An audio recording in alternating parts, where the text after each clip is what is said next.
గుంటూరు 30వ డివిజన్లో టీడీపీలో చేరిన 30 మంది వైసీపీ కార్యకర్తల్ని కండువా కప్పి ఆహ్వానించారు గుంటూరు వెస్ట్ టీడీపీ అభ్యర్థి పిడుగురాళ్ల మాధవి.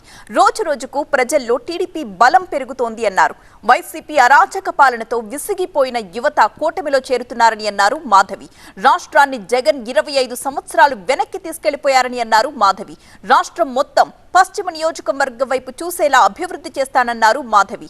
రాబోయే ఎన్నికల ఫలితంతో వైసీపీ నేతలకు దిమ్మ తిరిగిపోవడం ఖాయమన్నారు గుంటూరు పశ్చిమ టీడీపీ అభ్యర్థి. ప్రచారంలో ఇళ్ల సమస్య కీలకంగా ఉందన్నారు టీడీపీ ఎంపీ అభ్యర్థి పెమ్మసాని చంద్రశేఖర్.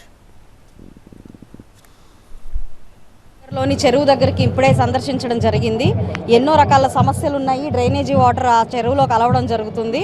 ఇక్కడ ఎంతో మందికి ఆ చెరువు చుట్టూ ఆనుకొని ఇళ్ళు నిర్మించుకున్న పరిస్థితి ఉంది. అది నిండగానే ఆ ఇంట్లోకి వాటర్ వచ్చేసి ఇళ్ళని మునిగిపోయే పరిస్థితి ఉంటూ ఉంది ఇప్పటిదాకా. ఇంకా మరీ ముఖ్యంగా ఒక చిన్న కలవట్లాగా ఈరోజు కట్టారు. దానికి ఆపోజిట్గా ఉన్న ఎన్నో ప్రైవేటు భూముల్లోకి ఆ నీరు వెళ్ళిపోతూ మురుగంతా ఉండిపోయిన పరిస్థితి కనిపిస్తుంది. వచ్చి రాగానే ముందు ఈ చెరువు సమస్యను పరిష్కరిస్తాము. అలాగే నేతాజీ నగర్లో నివసిస్తున్న ఎన్నో కుటుంబాలకి పట్టాలు లేని ఇళ్ళున్నాయి, సరైన ఇళ్ళు లేవు, పట్టా భూములు లేవు. ప్రభుత్వం మాది వచ్చి రాగానే వారందరికీ ఇళ్ళుని మేము కేటాయిస్తాము అని చెప్పి హామీ ఇవ్వడం జరిగింది. ఇంకా మరొక విషయం, ఇక్కడ రోడ్లు కూడా మంచి పరిస్థితుల్లో లేవు. రాగానే వాటి మీద కూడా దృష్టి పెట్టి రోడ్లను కూడా బాగు చేస్తామని చెప్పి హామీ ఇస్తూ మా ప్రచారాన్ని కొనసాగిస్తున్నామండి. ప్రతి పేదవాళ్ళు ఎక్కడ చూసినా కూడా ఇదే సమస్య, ఇళ్ళు ఇళ్ళు ఇళ్ళు.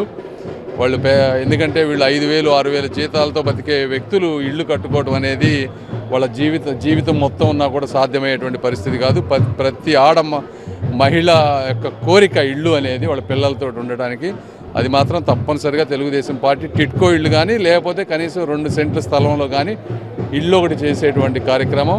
అవి కాకుండా రోడ్లు వేరే చిన్న చిన్న ఇష్యూస్ ఉన్నాయి. బట్ మొదటి 2 మాత్రం కంపల్సరీగా మాధవి గారు నేను యుద్ధ ప్రాతిపదికన చేయడానికి ట్రై చేస్తాం. మరి ఇక్కడ కూడా డ్రింకింగ్ వాటర్ సమస్య, ఎందుకంటే గుంటూరు చుట్టూ కూడా విపరీతమైన డ్రింకింగ్ వాటర్ ప్రాబ్లం ఉంది. 13 లక్షల జనాభా ఉంటే ఒక 3 లక్షల మందికి డ్రింకింగ్ వాటర్ రావడం లేదు. ఉన్న 10 లక్షల మందికి కూడా 2-3 రోజులకి డ్రింకింగ్ వాటర్ వచ్చేటువంటి పరిస్థితి. ఎందుకు ఈ ప్రాబ్లం ఉందనేది చూడాలి మనం. ఎందుకంటే కృష్ణా రివర్ ఉంది, కావాల్సినంత వాటర్ ఉంది. 2014-19 మధ్య Telugu Desam party world bank funds తోటి 400 కోట్ల రూపాయలు పెట్టి రిజర్వాయర్ కానీ ఫిల్టరేషన్ మెకానిజం కానీ ఇన్ఫ్రాస్ట్రక్చర్ కానీ బాగా డెవలప్ అయింది. అయినా కూడా వాటర్ రావటం లేదు.